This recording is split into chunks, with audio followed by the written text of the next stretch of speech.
औज़ुबिल्लाहिमिनश्शैतानिर्रजीम बिस्मिल्लाहिर्रहमानिर्रहीम अस्सलामु अलैकुम वरहमतुल्लाहि वबरकातुहू. My dear students of class 11th, subject is physics. Today we are going to discuss about gravitation.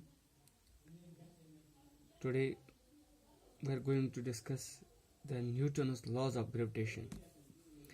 In earlier lecture we have discussed the Kepler's law of planetary motion. Now after Kepler's, Newton rejected his laws.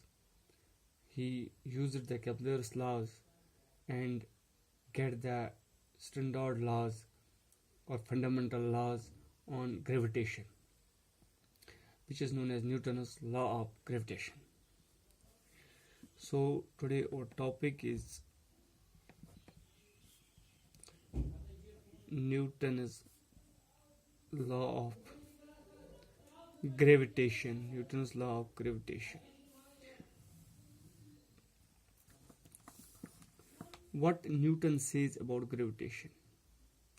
Newton ने gravitation के बारे में क्या बोला? सबसे पहले Newton ने ही discover की gravitation. This gravitation was discovered by Newton in 1665. He was sitting under an apple tree and an apple falls on his head.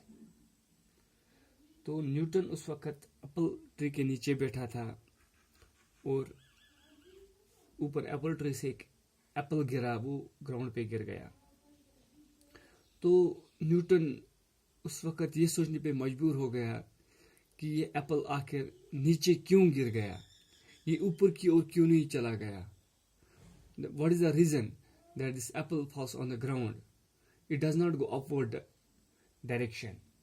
So after observation, उसने ये ऑब्जर्व किया कि there is some sort of force which attracts these bodies towards itself. तो उस force को उसने नाम gravitation दिया. तो उसने पहले ग्रेविटेशन की डेफिनेशन दी.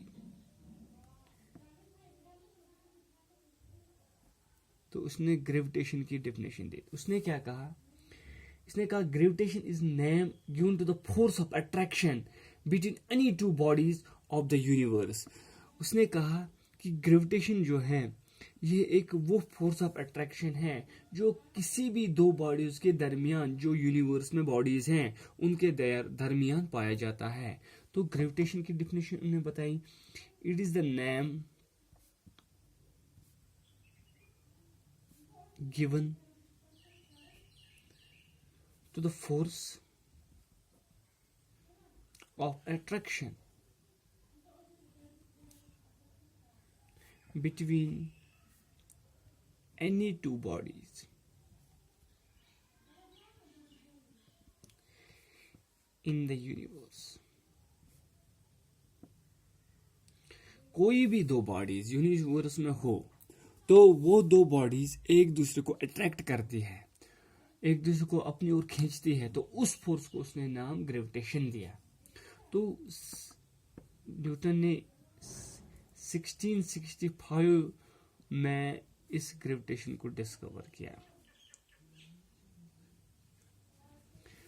इसने 1665 में इसको किया.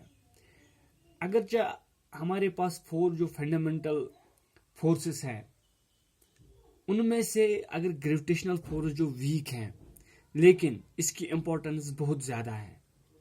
इंपॉर्टेंस क्यों बहुत ज्यादा है? ये इसी ग्रेविटेशनल फोर्स की वजह से जो यूनिवर्स है ये स्टेबल है. अगर ये ग्रेविटेशनल फोर्स नहीं होता तो ये यूनिवर्स नहीं होती. तो स्टेबिलिटी इसमें नहीं होती, कोई एक सीक्वेंस नहीं होती. अगर हम अपनी गैलेक्सी की बात करेंगे, सन है, अर्थ है, अदर प्लैनेट्स हैं, ये सन के इर्द गिर्द घूमते हैं. It's all because of this gravitational force. तो कहने का मतलब है कि अगर इन फंडामेंटल इन फोर्सेस में से ग्रेविटेशनल फोर्स वीकर फोर्स है, लेकिन इसकी इंपॉर्टेंस बहुत ज्यादा है. तो न्यूटन ने एक लॉ डिटेक्ट किया जिसको हम कहते हैं न्यूटन्स लॉ ऑफ ग्रेविटेशन। तो उस लॉ के मुताबिक न्यूटन कहता क्या है, वो it states that every body in this universe attracts other body with a force which is directly proportional to the product of their masses and is inversely proportional to the square of the distance between them। तो पहले मैं definition लिखूंगा, इसकी statement दे दूंगा। It states that that's Newton's